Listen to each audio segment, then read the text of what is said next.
When patients hear that you have this many different results, how are people supposed to trust these results? That's a very good question.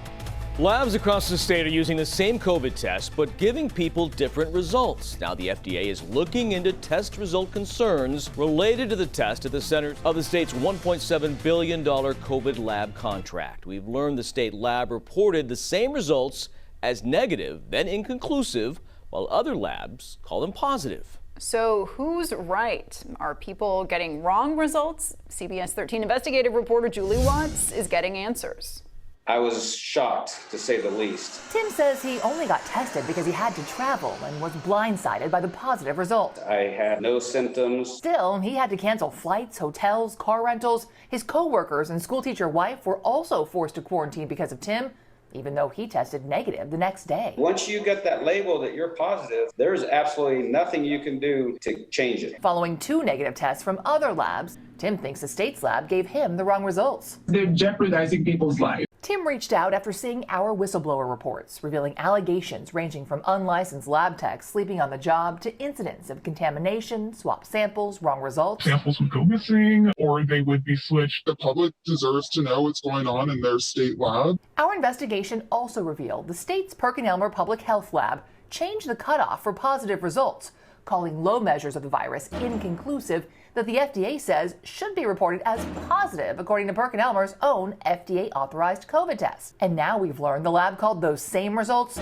negative during the peak of the pandemic, quote, to be more conservative, then started reporting them as presumptive positive to patients, but inconclusive for the state's official reporting, quote, to provide clearer direction. Is it normal to report one thing to a patient and something different to the official database? No, that's not normal. UCSF Lab Director Dr. Tim Hamill previously chaired the state's Lab Advisory Committee. They should be reporting it in one fashion to all individuals. For instance, take a look at my son's results. Same patient, same levels, same lab, several different results.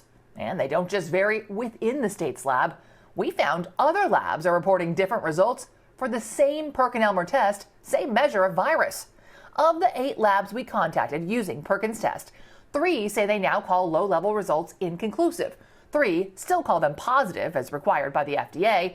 And 2 say they also use a different company's test to check Perkin's results. You'd like to have everybody on the same page with how to interpret that test. But he says that's not always the case. You see, labs that purchase PerkinElmer's FDA-authorized test must call the low levels positive, unless they do their own in-depth study called a validation with data that proves another result is more accurate. Is it possible that the labs following the FDA guidelines are actually reporting false positives? My hypothesis is they're finding the actual genomic information of the virus. But Nevada State Lab Director Dr. Mark Pandori explains PCR COVID tests are so sensitive they can detect insignificant amounts of virus that may not actually pose a health threat.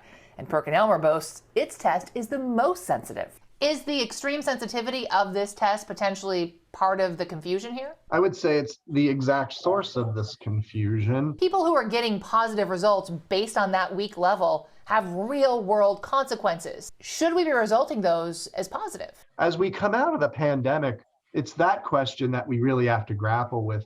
Because as negative tests are increasingly required for travel and return to work or school, a positive test that doesn't actually pose a health threat can have significant consequences. People couldn't work. That affected so many people that I have everyday contact with. And as Tim learned, it doesn't matter if you test negative the next day.